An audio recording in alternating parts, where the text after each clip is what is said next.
Last time I talked about beginning anyway, about just starting even when you're not ready.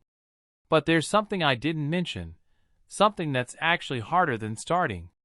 What happens after you stop? I have this folder on my laptop called Daily Notes. I started it a few weeks ago. The idea was simple. Just write down thoughts, ideas, whatever came to mind every single day. And for the first 10 days or so, I actually did it.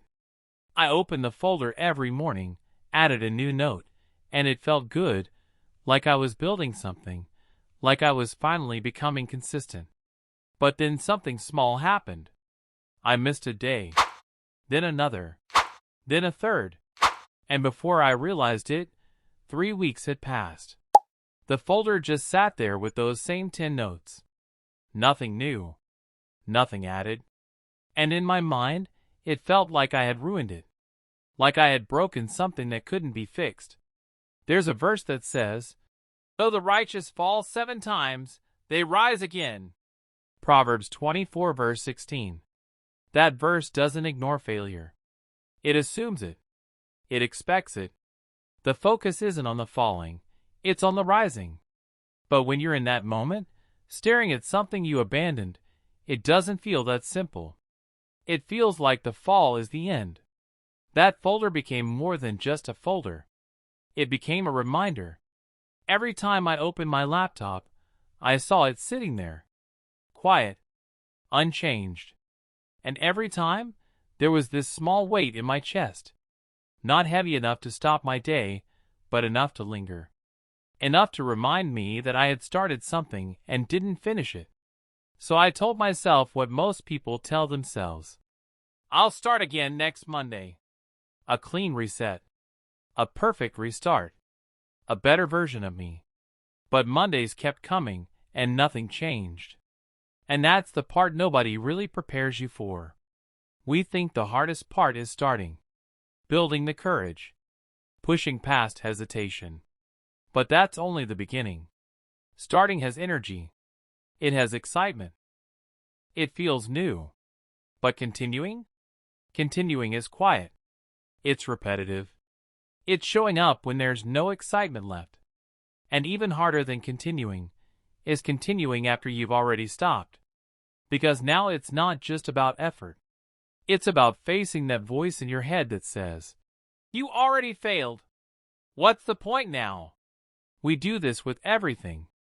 We miss one workout, and suddenly the whole routine feels broken. We skip writing for a few days, and convince ourselves we've lost the habit completely. We eat badly for a weekend and act like we've undone months of progress. It's never just the mistake. It's the meaning we attach to it. Another verse says, "Do not despise these small beginnings, for the Lord rejoices to see the work begin." Zechariah 4 verse 10. But it's not just about beginnings. It's about small continuations too. Small returns. Small, imperfect efforts that don't look impressive but still count. Because the truth is, progress isn't destroyed by inconsistency. It's destroyed by abandonment. We wait for the perfect moment to restart. The right mood. The right energy. The right version of ourselves. But that version doesn't just appear. It's built in the middle of imperfect action. The people who seem consistent aren't people who never stop. They stop all the time.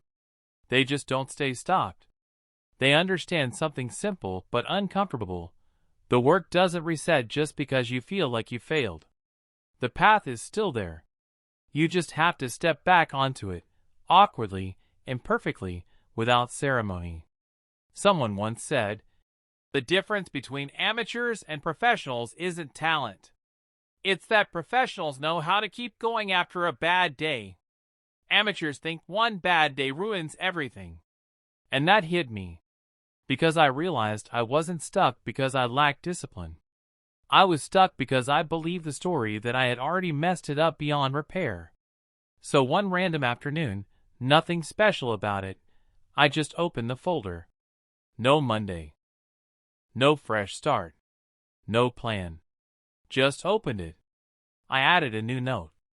It wasn't good. It wasn't structured. It didn't have the same flow as before. It felt disconnected, like I was picking up a conversation I had already walked away from. But something changed the moment I did it. That weight I had been carrying, the guilt, the pressure, it disappeared. Not because I suddenly became consistent again. Not because the note was great. But because I stopped waiting. I stopped negotiating with the idea of starting again, and just continued. And that's really what this is about. You don't need to restart perfectly. You don't need to fix the past before you move forward. You don't need to feel ready. You just continue. From wherever you are. With whatever you have left. Even if it feels messy. Even if it feels like you're starting from behind. Because stopping doesn't erase what you built. It just pauses it.